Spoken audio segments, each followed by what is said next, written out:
20 years of excellence. Sun International Institute of Tourism and Management.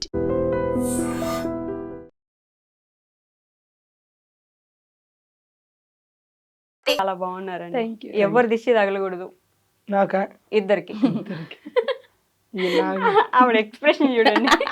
బేసిక్గా నేనే ఎవరికైనా తగలాలేమో కానీ నాకు ఎవరిది తగలదు. అంతేనా? మీరు ఎవరికైనా తగలాల్సిందేనా? అంతే. కాదు, ఈ సాంగ్స్ మొన్న ఒక సాంగ్ వచ్చిందండి మీది, బాగా ఫేమస్ అయింది. ఈ మధ్య ఎక్కడ పట్టినా అదే వింటున్నాం, తాటి బెల్లం అనే సాంగ్. ఒకసారి పాడండి మీరు అది.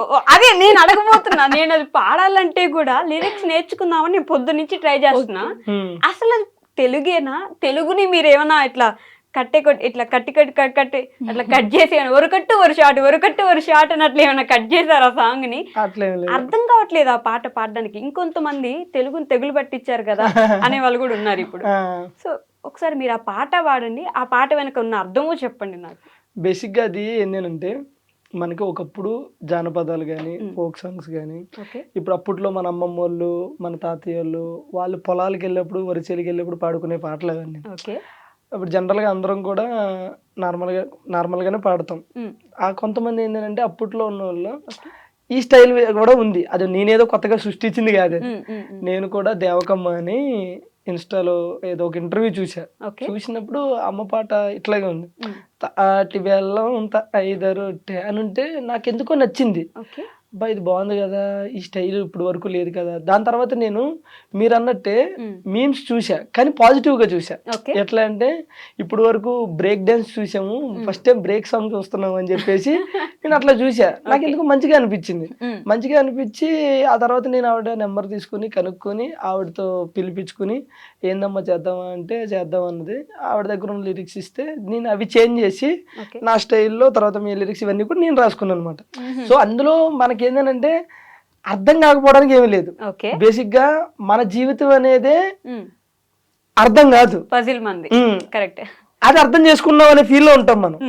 పాట అనేది అర్థం అవుతుంది కరెక్ట్ గా వింటే. మీరు జస్ట్ తాటి బెల్లం తైద రొట్టె తిన్న నా మనసు తింటున్న నా మనసు ఆయిరో అంటే ఇప్పుడు మై మర్చిపోయాను దేవుడా ఓ జమీందారుడా కాదు. ఇప్పుడు సిరివెన్నెల సీతారామ శాస్త్రి గారి లిరిక్స్ రాస్తే ఆ లిరిక్స్ మీనింగ్ ఎత్తడానికి మనం గూగుల్ కో డిక్షనరీకో ఎతికి నేను అంత పెద్దోళ్ళేం కాదు. నేను అంత జస్ట్ ఆవిడ స్టైల్ తీసుకుని మనం తాటి బెల్లం ఐద రొట్టె తాటి బెల్లం ఐద రొట్టె తీన నా మనస ఆయరో దేవుడో జందారుడా మళ్ళీ ఎన్నడొస్తావు నా ఆయనో నారాయణ అంటే తాటి బెల్లాన్ని మధ్యలో చిన్న గ్యాప్ ఇచ్చి తాటి బెల్లం చిన్నప్పుడు లాగుతున్నారు అంతే పదాన్ని. చిన్నదంటే ఏదో ఇప్పుడు జనరల్ గా మనం మాట్లాడుకునేటప్పుడు కూడా కొంతమంది ఏంటి ఎలా ఉన్నావురా అనే దానికి కొంతమంది రివర్స్ మాట్లాడతారు.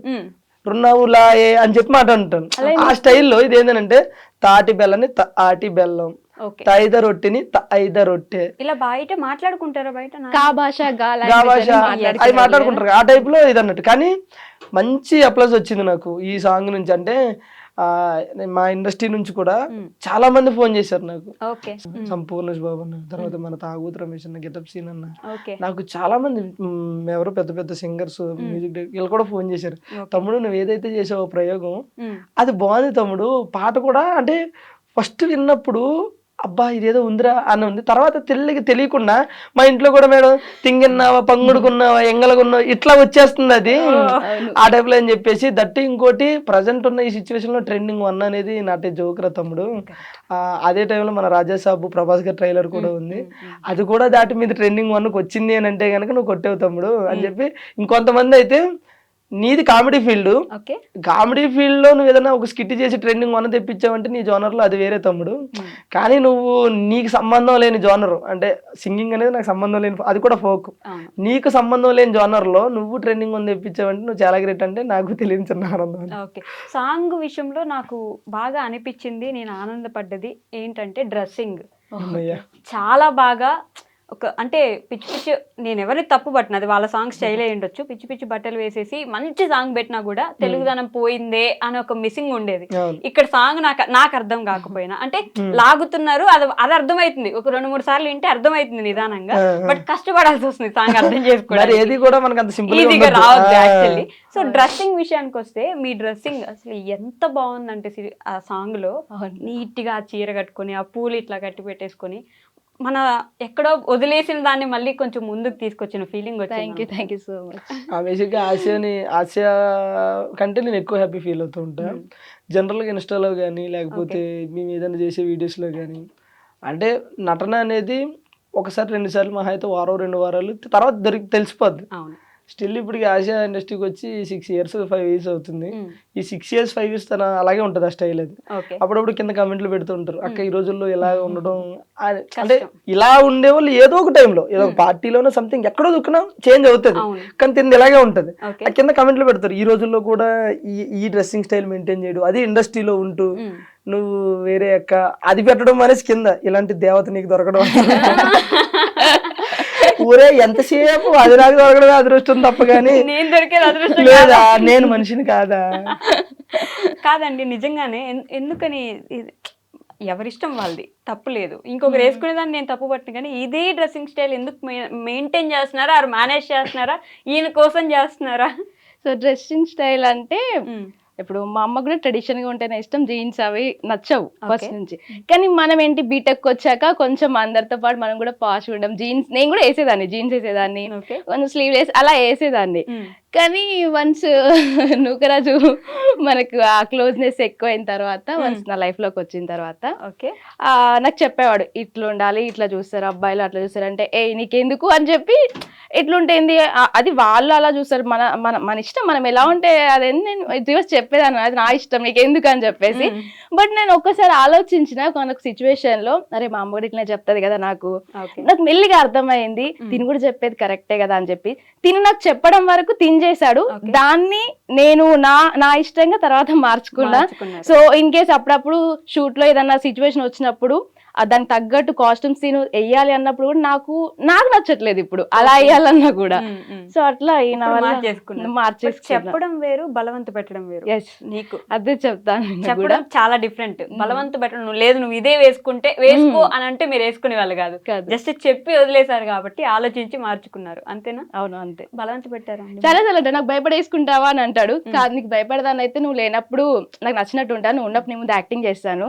బట్ ఎందుకో తెలియదు, నేను నాకు నచ్చి నువ్వు చెప్పావంతే, దాని తర్వాత అది నాకు ఇష్టంగా మార్చుకున్నా.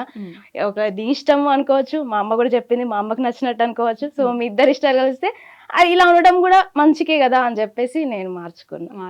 ఇదే మన కోసం కాకుండా పక్కన వాళ్ళ కోసం కూడా మనకి నచ్చి మార్చుకోవడం అనేది గొప్ప విషయం. నాకు రిత్విక అని చిన్న జబర్దస్త్ చేస్తుంది కదా, తిన స్టూడెంట్ అన్నమాట. రిత్విక ఏమందంటే, అక్క అందరూ ఏమంటారు, ఏదో అక్క అందరు ట్రెడిషన్ నుంచి ట్రెండ్ కి వస్తున్నారు, బట్ నువ్వు ట్రెండ్ నుంచి ట్రెడిషన్ కి వెళ్తున్నావు అక్క, గ్రేట్ అక్క. అంటే చిన్న పిల్ల నుంచి కూడా నేను కాంప్లిమెంట్ విన్నా అంటే నాకు చాలా హ్యాపీగా అనిపిస్తుంది. సో ఇందాక మీరు పాడిన పాట ఆవిడ లిరిక్స్ పాడారు కదా, సో మీ లిరిక్స్ పాడొచ్చు కదా మీరు ఇప్పుడు. నా లిరిక్స్ బాధపడకు బెంగపడకు, బాధపడకు బెంగపడకు, ఇట్లా పోయి అట్లా వస్తానే దేవకి నాన్న ఆశకి, ఇట్లా పోయి అట్లా వస్తానే దేవకి నాన్న ఆశకి. ఇప్పుడు ఆ లిరిక్స్ నార్మల్ గా పాడండి. బాధపడకు బెంగపడకు, బాధపడకు బెంగపడకు, ఇట్లా పోయి నేను అట్లా వస్తానే దేవకి నానాసకి. అది ఓకే. ఇప్పుడు చూడండి ఎంత ఈజీగా అర్థం అవుతుందో. మీరు అర్థమవుతుంది, నేనేమంటానంటే అర్థం అవుతుంది, కానీ అందులో ఒక యూనిక్నెస్ ఉండాలి కదా. ఇప్పుడు మనం ఏదైనా ఒకటి ఎంచుకున్నాం అంటే అది జనాలకి ఉండాలి, అట్లాగే అందులో ఒక స్పెషల్ ఉండాలి. ఇప్పుడు నేను ఇట్లా పాడాను అనుకో, ఇప్పుడు జనరల్ గా బాధపడకు బెంగపడకు ఇలా పోయి ఎలా వస్తానేనంటే రెగ్యులర్ గా పాట వచ్చింది అనుకుంటారు.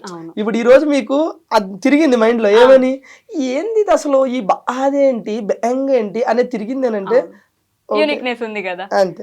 ఓకే. బట్ అదే కొంచెం డిఫరెంట్ గా ఉంటే జనాలు కూడా 4 సార్లు వినడానికి ప్రయత్నిస్తారు, అసలు ఏంటిదో అర్థం చేసుకుందాం ముందు. ఇంక విని తీసేయండి ఇన్స్టాలో అదే పాట, ఫేస్బుక్ లో అదే పాట, యూట్యూబ్ లో అదే పాట, తీసేయండి. బేసిక్ గా మేము సాంగ్ ఇంతకుముందు గుట్ట కింద గుంపు సెటిల్ చేసినప్పుడు అది సాంగ్ ప్రోమో ఇన్స్టాలో పెట్టిన తర్వాత ఒక 4 డేస్కో 5 డేస్కో ట్రెండింగ్లోకి వచ్చింది. ఓకే మేము పెట్టిన మార్నింగ్ పెడితే ఈవినింగ్ వరకు ట్రెండింగ్లో ఉంది సాంగ్ ఇన్స్టాలో. ఓకే ఇదేంది ఇట్లా ట్రెండింగ్లో ఉంది అని చేసి తర్వాత ఇంకోటి మా 2 ఆడియోలు 3 ఆడియోలు ట్రెండింగ్లో ఉన్నాయి. ఓకే సెకండ్ డే తర్వాత చూస్తే మొత్తం 8 ఆడియోస్ ట్రెండింగ్ లో ఉన్నాయి. అంటే డిఫరెంట్ గా వేరే వాళ్ళు పెట్టుకుంటారు కదా, విలేజ్ ఫోక్ సాంగ్ సంథింగ్ అట్లా మొత్తం ఒక 8 ఆడియోస్ ట్రెండింగ్ ఉన్నాయి. అప్పుడు అనిపించింది ఓకే జనాలకు కొంచెం ఏదైనా సరే డిఫరెంట్ గా ఉంటే నచ్చుతుంది అని చెప్పి నచ్చి విసుగొస్తుంది.